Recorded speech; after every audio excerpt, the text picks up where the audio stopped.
બોટાદમાં લઠ્ઠાકાંડ વિરુદ્ધ કોંગ્રેસનો ઉગ્ર વિરોધ, ગૃહમંત્રીના રાજીનામાની માંગ.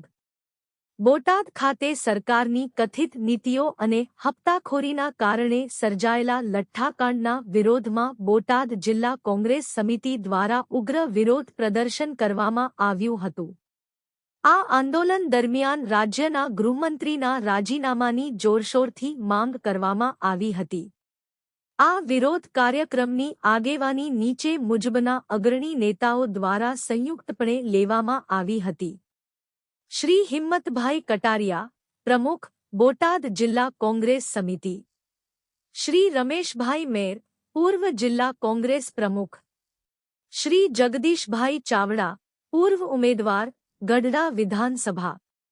શ્રી ગીતાબેન પરમાર, જિલ્લા મહિલા પ્રમુખ. આ વિરોધ પ્રદર્શનમાં મોટી સંખ્યામાં કોંગ્રેસના હોદ્દેદારો અને કાર્યકરો જોડાયા હતા, જેમાં મુખ્યત્વે કિસાન અને સંગઠન આગેવાનો કિશોરભાઈ વેલાણી, ગઢડા શહેર પ્રમુખ, પ્રવીણભાઈ ડેરવાડિયા, બોટાદ શહેર પ્રમુખ, જગદીશભાઈ જમોડ, બોટાદ તાલુકા પ્રમુખ, પ્રતાપભાઈ ડોડિયા, રાણપુર તાલુકા પ્રમુખ, રમેશભાઈ સોલંકી, ગઢડા તાલુકા પ્રમુખ, વિનુભાઈ ચાવડા, બરવાળા શહેર પ્રમુખ, અજયભાઈ ઝાલા, સોશિયલ મીડિયા પ્રમુખ, બોટાદ, સુરેશભાઈ પરમાર, યુવા કોંગ્રેસ પ્રમુખ, બોટાદ, પરવેઝભાઈ કોઠારિયા, રાણપુર તાલુકા યુવા પ્રમુખ, સંજયભાઈ વાઘેલા, જિલ્લા યુવા ઉપપ્રમુખ, યોગેશભાઈ યાદવ, ગઢડા શહેર સોશિયલ મીડિયા પ્રમુખ, ભૂપતભાઈ જડુ, ઇન્યુસભાઈ ચૌહાણ,